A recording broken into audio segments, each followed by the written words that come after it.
The App. T'as déjà bossé une journée sans utiliser aucun outil de Microsoft, de Google, OpenAI ou encore Canva? Écoute, figure-toi que j'ai essayé, mais alors après 10 minutes, j'en pouvais plus. Pas facile, de trouver des bons outils européens. C'est ce qu'on appelle la souveraineté technologique. Ok, découvrons ça. Let's go. AI Unboxed. Le podcast qui démystifie l'IA. Je suis Ab. Je suis Nico. Et ensemble, on partage nos échanges sur cette révolution. Let's go. Nico, la souveraineté technologique. Il va falloir que tu m'expliques quand même un petit peu.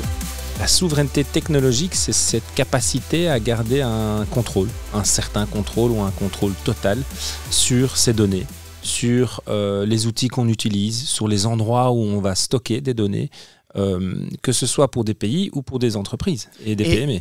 Et pourquoi? C'est pour limiter le risque. Pourquoi est-ce qu'il faudrait qu'on y attache de l'importance? Pour plein de raisons. Pour des raisons stratégiques, évidemment, en termes de commerce, de secrets technologiques, etc., de concurrence entre entreprises, pour des questions politiques, de stratégie politique aussi internationale, et pour des questions de protection de la vie privée aussi également et de confidentialité des données. Ok. Et d'indépendance, et tout pouvoir quelque part. En fait, j'allais dire tout ça amène à une indépendance, mais en fait, on ne sait pas être réellement indépendant sans avoir un vrai contrôle. On peut prendre, pour parler des PME, une PME qui utilise toute la suite Microsoft, une partie des outils de Google, qui a des abonnements Canva et OpenAI, qui du jour au lendemain... imaginons qu'un président américain devienne fou. Peu probable. Peu probable, et qu'il augmente les taxes sur tous les produits américains. Encore moins probable. Encore moins probable, et que du coup, le budget d'une entreprise va faire x3, x4 uniquement parce qu'une décision politique a été prise outre-Atlantique. Ça peut remettre en question beaucoup de business, beaucoup de petits business, parce que, les employés sont habitués à utiliser des outils américains, chinois ou autres, et deux, parce que l'entreprise ne sait pas fonctionner sans, et parce que l'entreprise fait une confiance souvent aveugle à ses prestataires, finalement, Mais on pourrait...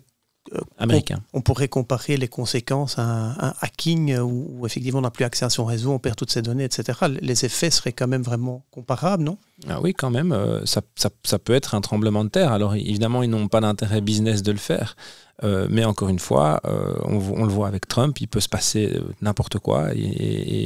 Et certains de ces grands pays dont on est dépendant peuvent parfois être dirigés par n'importe qui. Donc, c'est vrai que quand on regarde autour de nous dans le monde et ce qui se passe dans le monde, force est de constater que toute une série de décisions ne sont pas vraiment prises de façon rationnelle. Tout à fait. Ça peut donc aussi avoir un vrai impact sur la compétitivité de nos entreprises.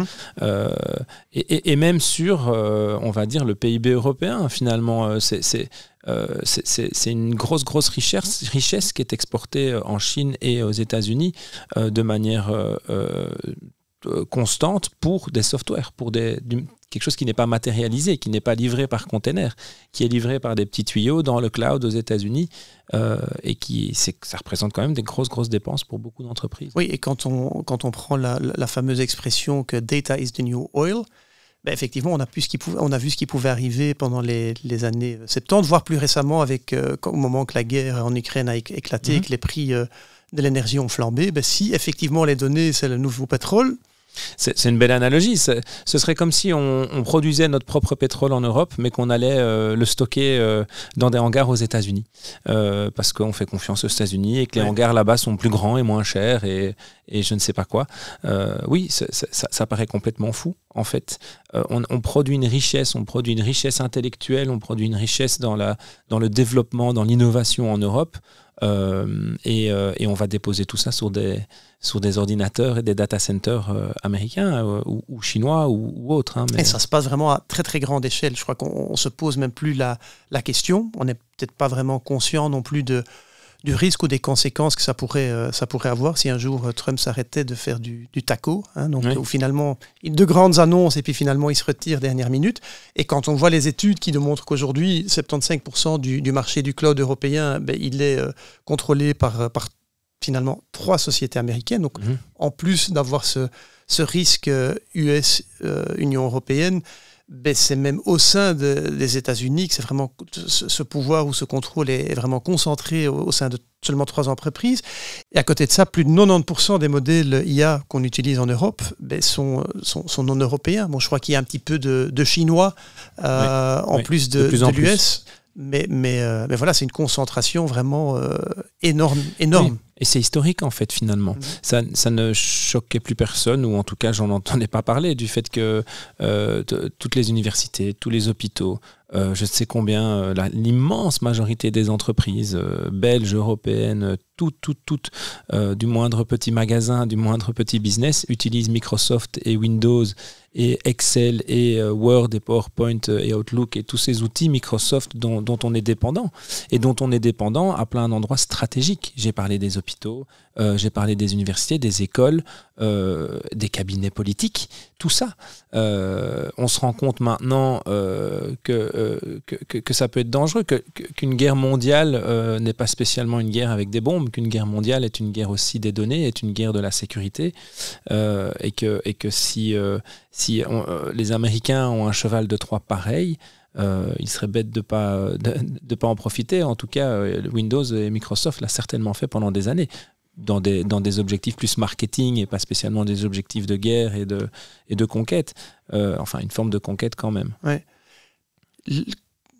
Qui est vraiment concerné? Parce qu'on parlait, voilà, ici on parle beaucoup de géopolitique dans ici l'intro, mais finalement les PME, voire les plus grosses entreprises européennes, sont tout aussi vulnérables. Oui. Alors, oui, pour les PME, alors ça dépend lesquelles aussi, mais parlons des PME, PME classiques, qui n'est pas spécialement dans un secteur touchy. Les PME ont pas spécialement les mêmes défis que des grandes entreprises. Des grandes entreprises multinationales, européennes, internationales, même nationales, ont des défis quand même de sécurité, ont des défis sur la protection des données de leurs consommateurs, etc.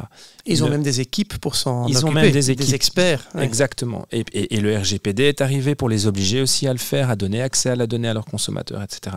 Si on imagine une PME plutôt petite, classique, comme il y en a la grande majorité dans notre pays, en B2B par exemple, à quel point ces données sont sensibles? Ça, c'est la première question à se poser. Si les données, c'est juste des transactions financières, des factures et des devis, est-ce qu'il y a vraiment une grosse sensibilité là-dessus qui mérite un investissement?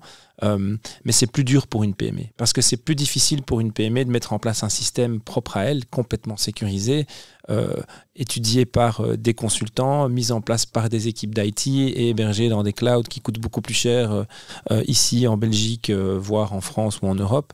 Ce sont des choix un peu compliqués. Et je pense qu'il faut parler de souveraineté numérique, pas en termes de totale indépendance. C'est pas parce qu'on est souverain qu'on est totalement indépendant, qu'on est dans un bunker, qu'on dépend ni d'Internet, ni de Windows, ni de... Voilà. La souveraineté numérique, c'est savoir où on met le curseur en fonction de ses besoins, en fonction de sa stratégie et du risque encouru pour son business, et aussi pour des datas qu'on peut garder de personnes qui sont nos consommateurs ou nos clients. Oui, parce que je pense qu'ici, voilà, tu dis peut-être que le risque est moindre pour les PME, que c'est moins stratégique, peut-être à l'échelle nationale, voire mondiale, mais en même temps, il y a quand même des enjeux de consommateurs derrière tout ça, de protection de l'individu, et puis il n'y a pas uniquement les dégâts effectivement géopolitiques, mais il peut y avoir des dégâts économiques, et on peut être vraiment... étouffé par des augmentations de coûts et des augmentations de prix qui seraient soudains et pas raisonnables. Oui, tout à fait. Donc, comme on le disait en exemple en intro, si tous les prix de ces fournisseurs, on est vraiment dépendant. En fait, c'est ça le curseur quand je dis. L'objectif, c'est pas d'être 100% indépendant, mais l'objectif, c'est clairement de ne pas être 100% dépendant.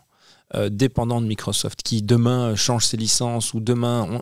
On a eu le coup pas mal quand même dans ces entreprises où, dans notre époque...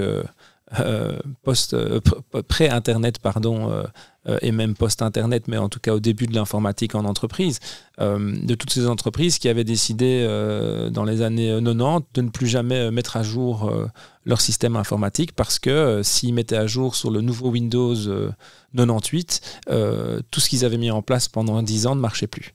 Donc eux, ils étaient pieds et mains liés, ils ne savaient plus évoluer. Et beaucoup d'entreprises étaient comme ça. Non, on ne va pas mettre à jour. On reste là parce que ça fonctionne, on ne touche à rien. Et la solution, pendant longtemps, a été préconiser le cloud. Oui. De ne plus avoir les serveurs, les versions évidemment, custom. Ça, c'est arrivé après. Oui, mais, et puis maintenant, on se retrouve à être pris en otage par une dépendance trop importante du cloud, et en tout cas, cloud concentré sur quelques L'immense géants. avantage du cloud, c'est ça. C'est qu'on ne doit pas remettre à jour des machines en local, retélécharger toutes des versions des softwares. À l'époque, on les achetait, nos softwares, on les recevait sur un CD, et c'était un CD-ROM ou un DVD par ordinateur. Donc ça, c'est très important. Le cloud nous a apporté ça. Si je prends une comparaison avec la vie privée, le cloud, moi, a changé ma vie pour une chose très importante, c'est les photos. Sans le cloud, franchement, je gérais, parce que je suis un peu geek sur les bords, avec mes 10 disques durs, avec mes adaptateurs USB pour aller dans le monde de mes disques durs, avec mes duplications de disques durs pour ne rien perdre. C'était quand même un enfer. Et surtout un enfer quand j'ai décidé, tiens, j'aimerais bien revoir une photo d'il y a 4 ans, je devais la retrouver, je dois rebrancher mon... Enfin bref, c'était très lourd et très compliqué. Le cloud a changé ma vie. J'ai décidé d'utiliser, moi, Google Photos parce que, voilà, j'utilise beaucoup de produits... Parce que tu aimes bien Google. Parce que j'utilise beaucoup de produits Google. Et Google Photos, je paye pour avoir 10 Tera sur Google Photos. J'ai de la place pour encore pas mal d'années à venir. Et mon GSM n'est plus jamais saturé. J'ai accès à mes photos partout, tout le temps. C'est génial. Sauf que si demain Google passe de 9 € à 90 €, je fais quoi, moi? Mais j'ai peut-être une autre image à laquelle je pensais, parce qu'en fait, avec l'exemple que tu cites là de la gestion, en tout cas l'ancienne gestion avec les disques durs et autres, mais je pense qu'en termes de compétences, tu étais plutôt la multinationale, alors j'ose pas imaginer ce que faisait ta tante à l'époque. Ouais. Donc c'est quand même ça a été une solution pour beaucoup d'entreprises, et ça a permis d'ouvrir de nouvelles opportunités. Ma tante, elle se débrouillait avec ses compétences, c'est-à-dire que quand son téléphone lui disait « votre téléphone est plein, il n'y a plus de place », ben, elle passait sa soirée à effacer des mauvaises photos manuellement. Alors que maintenant, évidemment, l'IA peut les effacer, les mauvaises photos, peut sélectionner les meilleures, etc. Mais le GSM tombait à l'eau. C'était fini. C'était fini. Et c'est un petit peu, c'est le risque que courent aujourd'hui beaucoup de même PME, c'est qu'effectivement, si on coupe le câble, si on coupe l'accès au cloud ou à un logiciel spécifique, ben on est vraiment si un protocole change, par exemple, aussi, si tout d'un coup c'est comme ça et plus autrement, si ça leur demande d'adapter du matériel, enfin voilà, c'est ce qu'on appelle une dépendance numérique. On l'est tous. Encore une fois, l'objectif, c'est pas d'être 100% indépendant en développant ses propres outils, en développant son Windows à soi. Non, c'est pas l'objectif. Mais c'est peut-être un petit peu étaler le risque sur plusieurs. Voilà. C'est un petit peu ce que je préconise depuis longtemps. C'est ok, je crois très fort à tout ce qui est médias digitaux, mais ne mettez pas tous vos œufs dans le panier Meta ou le panier Google. Aussi, parce que voilà, il y a quand même un écosystème européen de contenu et autres qu'il faut, je crois, continuer à soutenir. Mais surtout, effectivement, on est complètement dépendant, et de plus en plus, on est même dépendant de leur reporting, où ils ont des algorithmes, ont fait des mesures qu'on est obligé de croire sur parole. C'est vrai on peut parler de Google 2 minutes, mais on est fort Google dépendant. Moi qui ai développé des sites web avec mon agence pendant plus de 15 ans, si on mettait pas Google Analytics, le client pétait un plomb, mais je veux dire, c'était dans les devis, il était mis Google Analytics, il n'était pas question d'aller chercher un autre système particulier, ou même de développer un système d'analyse, de visite mais ça change. Pour faire actuellement une mission au sein d'une multinationale cotée en bourse, européenne, française en l'occurrence, ils ont décidé d'arrêter Google Analytics et de passer sur Piano Analytics. Voilà, il commence à y avoir des solutions alternatives, ce qui n'était pas le cas ces 20 dernières années. Il n'y avait pas le choix. Mais qu'est-ce que ça a apporté à Google? Tout ça, c'est malin, évidemment. C'est qu'il avait une vue globale des visites sur Internet. C'est qu'il avait lui-même un traceur sur tous les sites Internet qui étaient créés. Il avait accès à toutes les données. C'est incroyable, ces données. Et ces données-là, il les a utilisées, évidemment, pour mieux vendre ses espaces publicitaires. Et en plus, effectivement, pour les espaces publicitaires, c'était plus facile. C'était plus facile de mesurer. Et ils étaient un peu jugé parti, quoi. Je veux dire, à un moment donné, tu dépenses chez moi et je vais te dire combien ça te rapporte, et tu n'avais aucun moyen indépendant de le vérifier. Sans parler des cookies, mais bon, c'est pas tout à fait la thématique de l'épisode, mais quand même, c'est une forme de non-souveraineté numérique qu'on a eu, nous, dans notre monde qui est le nôtre du marketing digital pendant des années. Il y a plein de solutions alternatives qui existent maintenant. Ça a fort évolué, Mais ça a évolué, notamment, si on peut fermer cette parenthèse, vers un marketing de contenu.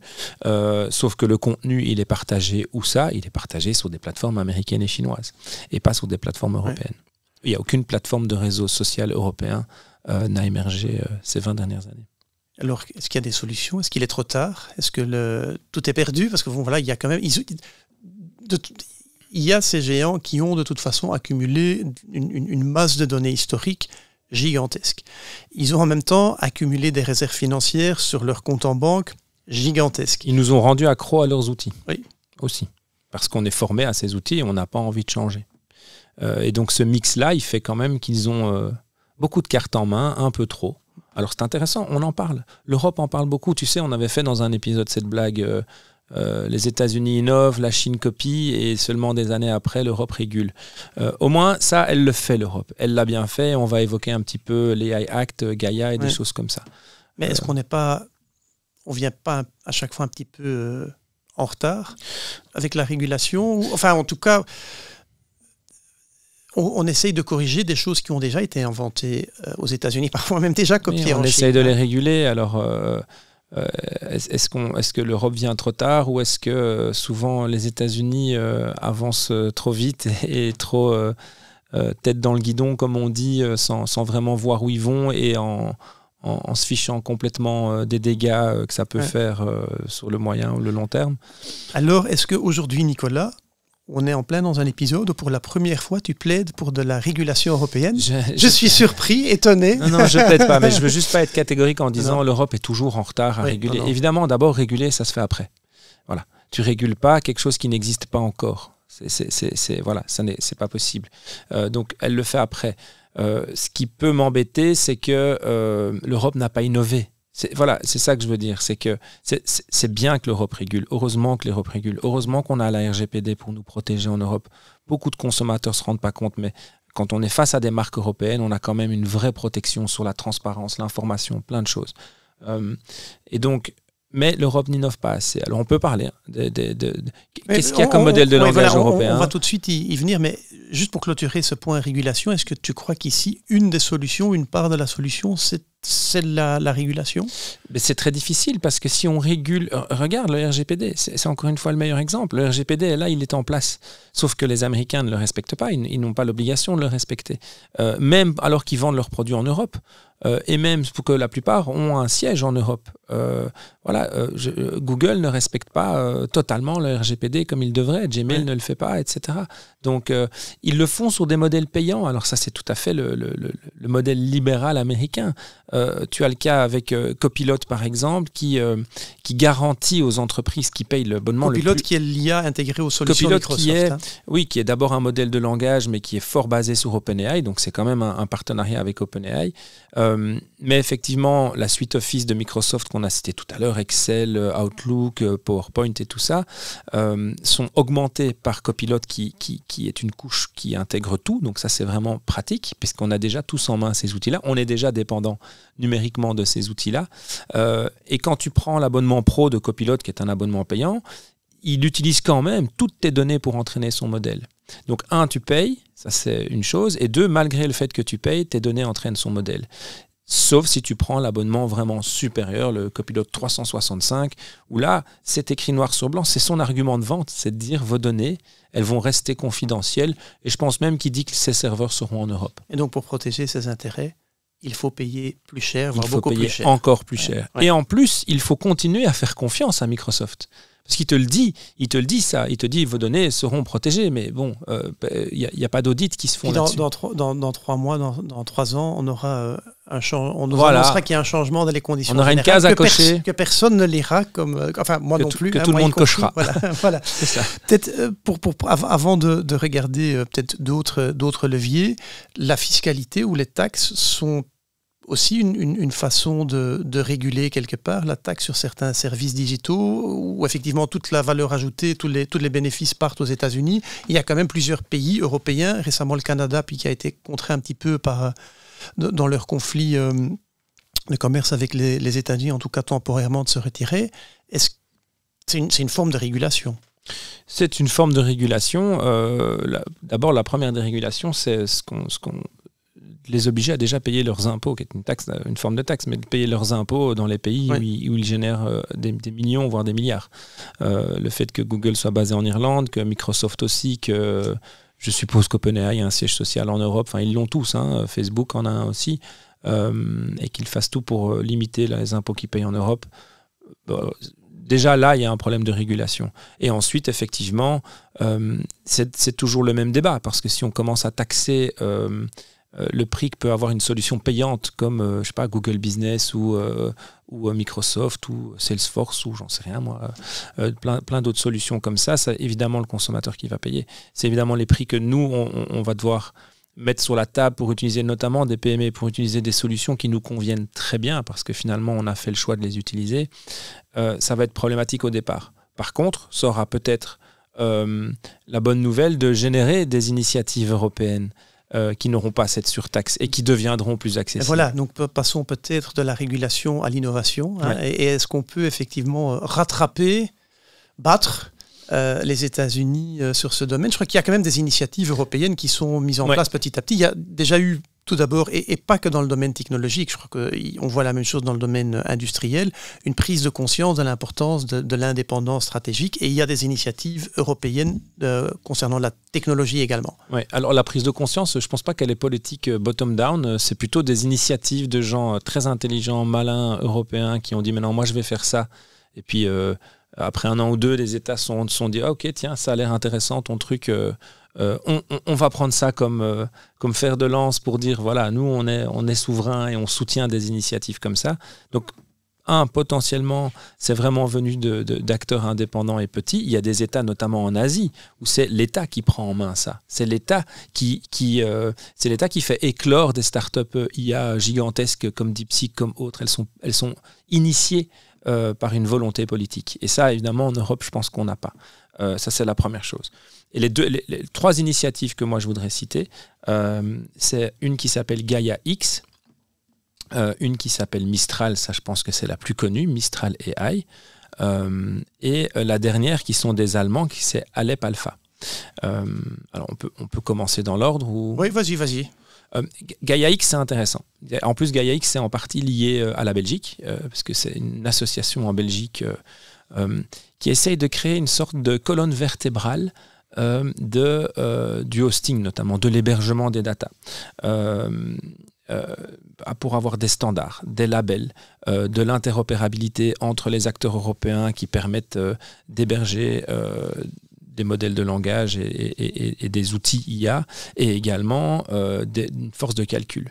Donc c'est pas un fournisseur d'hébergement à proprement parler, mais c'est quelque chose qui va être nécessaire pour qu'une entreprise européenne dise « Ok, je sais que la première chose que j'ai à faire pour être souverain, c'est de savoir où sont stockés mes datas, c'est de savoir où sont stockés les outils que j'utilise. » Et là, on parle tout à fait de data center et de serveurs. On en revient au nerf de la guerre, qui est quand même les machines qui vont être utilisées dans le cloud. Ok, mais dans le domaine justement du hardware des machines, il y a quand même des initiatives européennes qui sont en train de mise en place dans ce cas-ci par le gouvernement ou les autorités pour stimuler le développement d'une industrie des processeurs et là aussi réduire en tout cas notre dépendance. Oui, tout à fait, parce que c'est vrai qu'on dit que c'est bien beau... je ne sais pas moi, un hébergeur comme OVH qui est assez connu en Europe, qui est européen, basé en France, notamment autour de Paris, avec des employés européens. Tout ça, c'est bien beau, sauf qu'effectivement, dans 100% ou presque des serveurs, peut-être que c'est en train de changer, mais en tout cas historiquement, c'est des processeurs Intel, des cartes graphiques Nvidia, évidemment, etc., etc. Donc si on va jusqu'au bout, effectivement, le matériel aussi peut prendre son indépendance, peut prendre sa souveraineté en termes de hardware. Oui. Tu avais cité deux autres exemples à côté de Gaia X. Donc Gaia X, c'est très important, parce que, en plus dans l'ordre, parce que c'est un peu la base. Il faut bien qu'on dépose des modèles quelque part. Et justement, ça me fait venir à Mistral, qui est le plus connu, lancé par Arthur Mensch, un Français qui a vraiment bien porté son projet. C'est une licorne européenne qui va normalement devenir le modèle de langage européen le plus connu et le plus puissant dans le monde. Je l'utilise, je le connais, mais j'ai toujours cette impression qu'il essaye de toujours rattraper ce train qui avance vite. Non, quand même pas. Évidemment pas. Il a ses propres particularités avec son chat qui s'appelle le chat. Et sa particularité d'être open source. Donc ça, c'est un choix qui a été fait. Il a aussi été fait par Facebook notamment, mais c'est un modèle de langage qui est vachement utile parce qu'il peut être pris, utilisé et justement installé dans des serveurs d'une entreprise en local ou dans un cloud souverain. D'ailleurs, Mistral, quand on l'utilise en tant que consommateur externe, on va sur le chat et on l'utilise. Il faut comprendre que beaucoup disent que c'est la solution européenne enfin pour ne pas être dépendant, sauf qu'il est hébergé sur des serveurs Azure, qui sont des serveurs de Microsoft. Donc notre pépite européenne en termes d'intelligence artificielle est dépendante elle-même du service informatique de Microsoft, ce qui est quand même un paradoxe et dommage. Donc pour une entreprise européenne qui veut mixer les deux solutions dont j'ai parlé, Gaia X, pour trouver un opérateur comme OVH ou comme d'autres qui sont labellisés souverains européens, et Mistral dans sa version open source, on mixe les deux et là on a normalement une vraie solution souveraine européenne. Alors en termes de performance, de sécurité, je ne me prononce pas. Je ne suis pas dans les data centers, je ne suis pas là-bas. Mais en tout cas, en termes de confidentialité et de sécurité des datas, on peut considérer qu'on est souverain. Okay. Il y en avait un troisième. Alors le troisième, c'est une initiative allemande qui quand même fait beaucoup parler d'elle, qui s'appelle Alep Alpha. C'est aussi de l'open source. Elle a été financée à hauteur de 500 millions de dollars par des grosses boîtes allemandes comme Bosch, etc. Et vraiment, Alep Alpha met un gros accent sur la transparence, sur la souveraineté justement, sur la non-dépendance aux Américains et aux autres continents, et sur mais je l'ai dit, une transparence extrême. Et d'ailleurs, elle pousse, et je pense vraiment, c'est une de mes visions du futur, c'est qu'il va falloir que les administrations des États, que nos gouvernements, nos politiques, nos processus de fonctionnement de nos pays et de nos institutions comme l'Europe utilisent évidemment cette puissance de l'intelligence artificielle, des modèles de langage, des agents autonomes pour optimiser l'entièreté des opérations qui peuvent avoir lieu.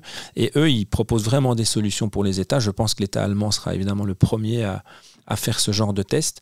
Et pour qu'un État, qui d'autre qu'un État doit avoir besoin de souveraineté pour utiliser des outils. Et je dis ça, sauf que dans l'intro, j'ai dit qu'à mon avis, dans tous les cabinets politiques de notre gouvernement, ce sont des ordinateurs avec Windows dessus. Oui. Mais bon, on y arrivera, et en tout cas, on est en train d'en prendre conscience que c'est important. Et à côté de ça, je crois qu'il y a aussi une initiative au niveau de l'Union européenne pour développer des superordinateurs et donner accès aux PME, justement dans l'idée où... C'est encore plus difficile parce que voilà, on n'a pas accès au développement ou à l'achat de ce type de hardware en tant que... Oui, tu parles du continent de l'IA ? Oui, peut-être bien. Ouais. Oui, cette initiative, c'est une des plus récentes et elle a 5 piliers, et un de ces piliers vraiment principaux, c'est évidemment d'avoir une infrastructure de calcul massif.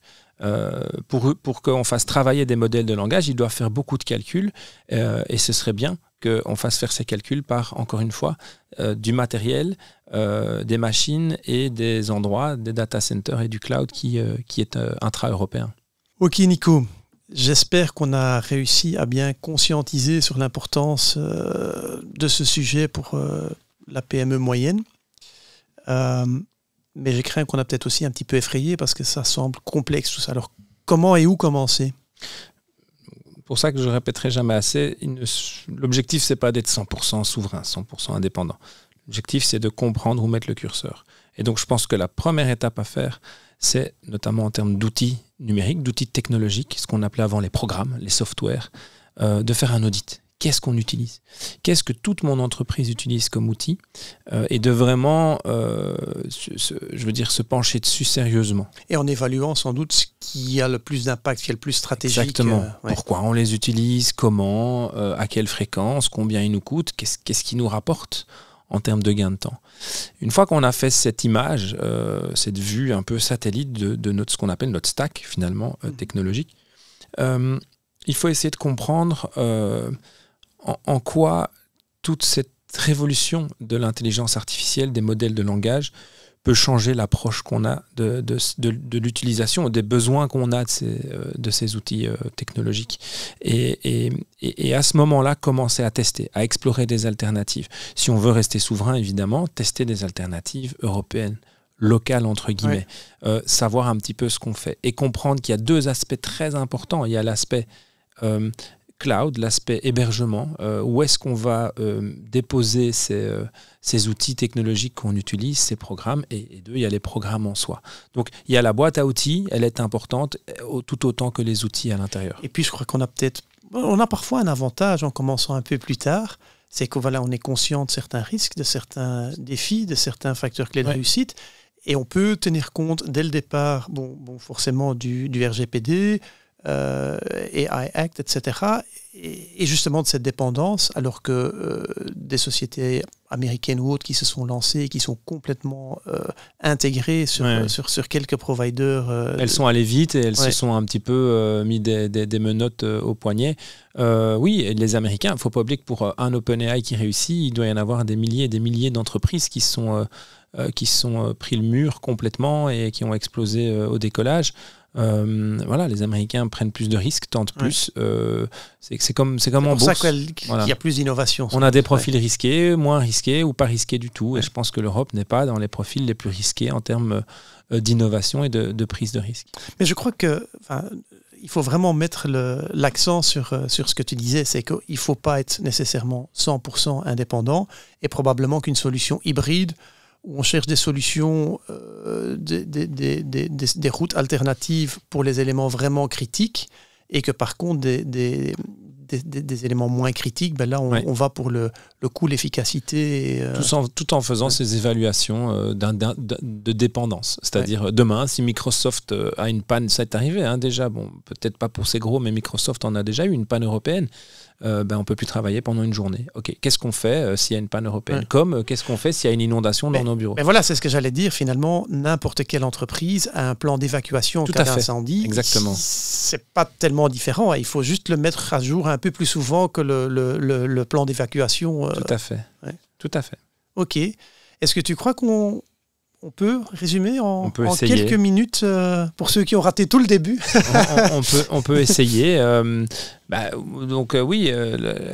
Être souverain, c'est rester indépendant. Les choix qu'on fait maintenant pour une PME ou pour une entreprise, ou même pour des pays, à l'échelle de pays, les choix qu'on va faire maintenant vont influencer peut-être les siècles prochains et vont nous mettre dans une position confortable ou pas. Si nos États font des choix maintenant, et j'en ai un peu peur du court-termisme, si les politiques, le gouvernement actuel ou la Commission européenne actuellement qui fait des choix qui sont bien pour les 4-5 prochaines années, j'ai l'impression que c'est pas assez. Que dans 4-5 ans, si on doit refaire tout un processus de réflexion et de roadmap, etc., on va continuellement être à la traîne. On a parlé beaucoup des Chinois et des Américains, mais il faut imaginer qu'à un moment, d'autres continents vont se réveiller. Il y a l'Inde, il y a le Japon, en Afrique, des initiatives vont certainement émerger et prendre le dessus aussi. Donc, voilà, il faut rester ouvert. On est dans une terre qui est mondialisée. On consomme dans notre vie de tous les jours des produits de partout dans le monde, mais dans l'alimentation, on a un peu fait les mêmes choix. On fait un peu attention. Alors oui, on ne consomme pas que des légumes et des fruits belges, quoi. Mais je pense que si c'est un des éléments positifs que toute cette pandémie du Covid nous a apporté, c'est qu'il y a eu vraiment une prise de conscience du risque d'être complètement dépendant de l'import et de ne plus pouvoir maîtriser certains éléments stratégiques, entre guillemets, de l'alimentation. Tu citais le mot ouvert. Je crois qu'effectivement, c'est important. Et il faut aussi être ouvert aux solutions européennes, aux solutions non américaines, parce qu'elles ne sont pas forcément moins bien, si ? Non, pas spécialement. Alors, c'est difficile à dire aussi quand tu vois qu'en Europe, depuis 50 ans, on utilise tous les solutions Microsoft dans toutes les positions les plus stratégiques de notre fonctionnement. Alors, est-ce que c'est parce que Windows, c'est le meilleur operating system du monde ? Non, j'y crois pas. C'est parce que Windows a pu s'imposer, a pu être au bon endroit en termes commercial, en termes marketing. Et que, j'allais dire, d'un point de vue historique, s'il y a bien quelque chose que les Américains font bien, c'est le marketing. Et notamment, oui, tout à fait. Ouais. Et donc non, et je crois vraiment qu'aussi, avec les mois et les années à venir, les modèles de langage et les solutions agentiques IA, etc., seront très... c'est un peu comme si quelqu'un, maintenant, je disais, moi je veux utiliser Hotmail plutôt que Gmail, parce que Hotmail envoie des mails plus rapidement que Gmail. En fait, tout le monde s'en fiche. Ouais. On ne sera pas à quelques millions de tokens de différence entre une réponse plus rapide, moins rapide, plus de puissance. Non, on en sera dans la convenience. Ouais. Et la convenience, c'est quoi? C'est la facilité à intégrer ça à ses process. C'est la facilité pour un chef d'entreprise de ne pas devoir reformer l'entièreté de ses équipes, de rester dans l'environnement Microsoft parce que c'est plus simple pour lui. Parce et que personne ne s'est jamais fait virer pour avoir choisi du Microsoft. Tout à fait, voilà. C'est ça. Super. Dis, moi, comme tu sais, à la fin, j'aime bien toujours prendre un petit peu de recul. Et cette fois-ci, je me disais s'il n'y avait pas des enseignements à tirer de ce qu'est en train de faire actuellement Meta dans le domaine de l'IA. C'est-à-dire qu'eux essayent de rafler toutes les grosses têtes pour des montants faramineux des autres boîtes, notamment OpenAI. Est-ce que ce n'est pas une opportunité pour l'Europe, justement dans un contexte où Trump fait la guerre avec certaines des grosses universités, notamment Harvard, qui veut essayer de limiter, de limiter la recherche académique, etc. Qu'est-ce que tu en penses? Alors, le fait que Meta a déjà, pour moi, est dans la réaction. Meta a réagi très tard, essaye de s'en sortir, de se dépatouiller. C'est d'ailleurs pas pour rien que Llama, son modèle de langage, est open source, parce qu'il s'est dit, moi, si je fais pas ça, je me différencie pas. Donc, à mon avis, une autre forme de réaction, c'est d'aller prendre toutes les plus grosses têtes et de mettre tout son investissement là-dedans pour avoir les meilleurs cerveaux en termes d'IA. Il y a bien un moment, quand tu mets autant de génie dans la même pièce, il y a bien un moment, une solution va sortir. Mais il y a beaucoup de chercheurs qui aujourd'hui quittent ou envisagent de quitter les États-Unis avec tout ce qui se passe. En plus. Donc, c'est peut-être une opportunité pour l'Europe de les récupérer. Mais il va falloir de l'argent. Mais je pense que les cerveaux, on les a en Europe aussi, tu vois. On les a en Europe aussi. Est-ce qu'ils sont bien encadrés? Est-ce que je pense surtout que la culture du risque n'existe pas en Europe. On n'a pas des fonds d'investissement qui disent c'est pas grave. On va mettre 1 milliard, si on les perd, c'est pas grave, mais essayez. C'est vrai que souvent, effectivement, on a les têtes, mais quand il y a vraiment de très bonnes idées qu'il faut commercialiser et il faut beaucoup de fonds, c'est souvent le moment de partir aux États-Unis parce qu'il y a aussi les marchés du capital qui sont beaucoup plus développés. La prise de risque et l'impatience aussi d'investisseurs, on va dire, old school à l'ancienne, qui disent « Ok, moi j'espère que dans 5 ans ou dans 10 ans, je reviendrai sur mes investissements. » Mais non, ceux qui ont investi dans Amazon, ils lui ont laissé 50 ans pour réussir. Ils sont prêts à attendre encore longtemps parce qu'ils y croient. Voilà. Écoute Nico, je crois qu'on a plus ou moins fait le tour du sujet, à moins qu'il y ait encore quelque chose que tu voudrais ajouter. Non, pas spécialement, non. Dans ce cas, je dirais un appel à tout le monde, en particulier les gérants de PME pour se mettre au boulot et de revoir leur plan d'évacuation en cas d'incendie technologique. Exactement.